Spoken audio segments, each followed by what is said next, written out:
Okay, Manny hopes to retire with $2.5 million.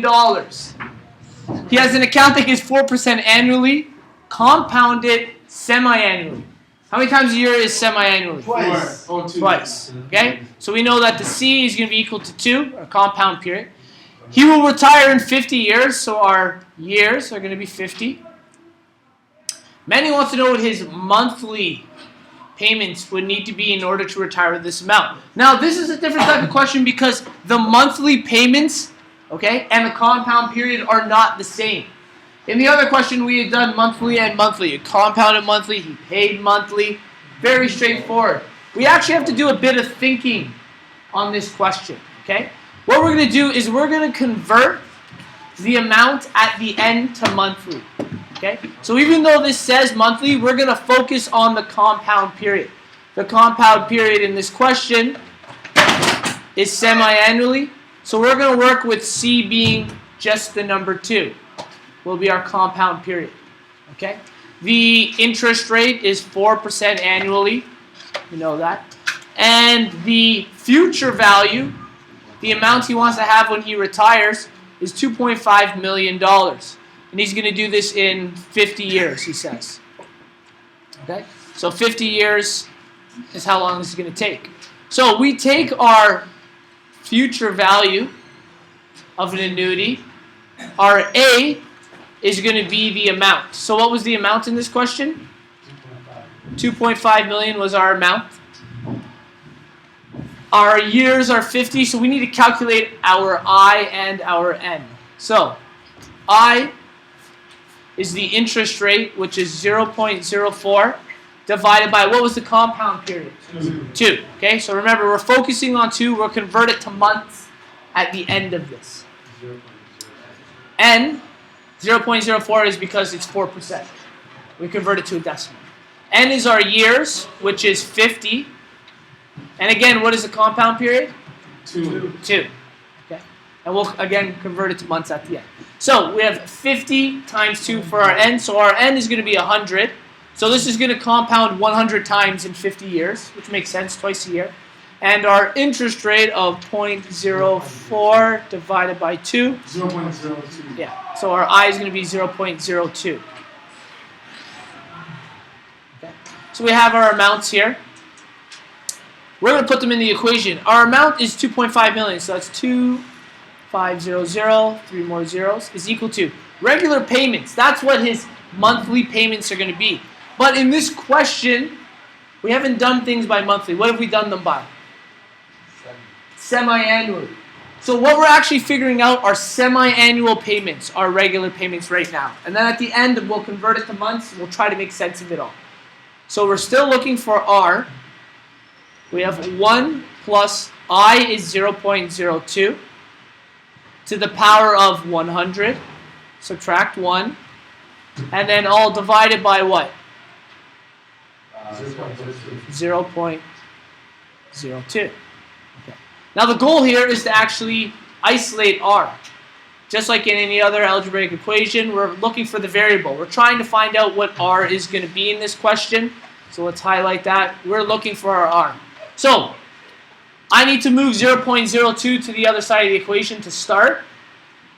When I move 0.02 to the other side of the equation, what is it going to become? Multiplied by. Because this is a division sign, we're going to be multiplying this side by 0.02. Okay? So 2.5 million 3 times 0.02 gives us 50,000. So 50,000 is equal to the regular payments. And we're actually going to solve for this bracket and then move the bracket over itself. So in the brackets, 1 plus 0.02 is 1.02. And we knew that N was 100. Subtract 1. So what I'm going to do is we're going to equate this bracket till it is just one number and then move that number at the end. So next line we'll read 50,000 is equal to R. And our bracket here, 1.02 to the power of 100 gives us that number. And then we're going to subtract 1. So I'm doing this all in one step here. So our new bracket reads 6.25 2.446. That's it. Now we need to isolate R. So to move that over, what has to happen? Yeah, we need to divide by 6.2446. Both sides of the equation, 6.2446. Okay. Which then is going to give us R. So our regular payments are going to be 50,000 divided by 6.2446 equals 8,006 and about 92 cents. So what that means, to make sense of it before we do our last conversion, is that if he wants to retire with $2.5 million for 50 years, semi-annually, what does semi-annually mean? If we start, let's say, in January, we say he gets this account in January, so let me actually zoom in again. We'll make a little timeline. Yes. What's the 6 months there, Nick? That's right. So January is when this starts. There's 12 months in a year. So we got our year here. We're going to make our timeline. It's going to end in December. 1, 2, 3, 4, 5, 6, 7, 8, 9, 10, 11. I'm sorry it's not spaced out perfectly, but halfway between will be 6. So that's first month, January, February, March, April, May, June. In June, okay? So every 6 months, he's going to need to make a payment of $8,006.92. And then again in December, let's get it works out. He needs to make another payment of $8,006.92. That's a lot of money. Okay, twice a year, right? It looks like it's over $16,000 a year he'll need to put away every year for 50 years to have $2.5 million. But Manny, being the very scheduled person he is, decides he wants to do it on a monthly basis. How can we break this into a monthly basis? Divided by 12.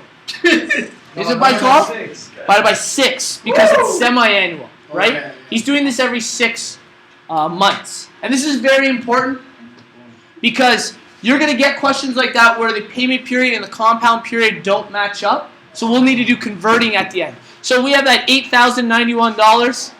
He needs to divide it into the 6 months that it happens in. Every month, he needs to put away for 50 years $1,334.48. So every single month, Manny's got to put away $1,334 for 50 years in order to have $2.5 million when he retires. That's a pretty large amount of money every month to do for 50 years. Hey, Jaden asked a question here. He said, well, what did he actually put in? He wants to know the amount that he's had to put in. That's a very good question. There's several ways we could figure this out. Let's do it by monthly. We said his monthly payments were $1,340 and what, 48 cents? Yeah, right there. These were his monthly payments. So he did this 12 times a year. How many years was he doing this for? 50. So how many times in total does he make this payment? How do we figure that out? 70 times that together and then you times it by 50. That's right. We got to multiply the 12 times a year by the 50 years. So we're looking at 0, 0, 1, 700. He makes 700 payments of this, okay, over the 50 years. So we take this amount, 1,300, and we multiply it by 700. Thanks.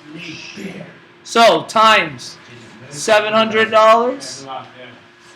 He put in himself $934,140.43. So he put in less than $1 million, still a lot of money, $934,000. Let's figure out what his interest, how much interest he earned in that amount of time. So if he had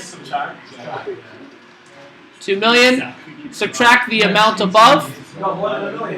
Right? So we're going to subtract by 2,500. It's going to come up as negative because of the way I've done this, but that's the interest. He earned $1,560,000. 1.5 million? Almost 1.5, a little over $1.5 million.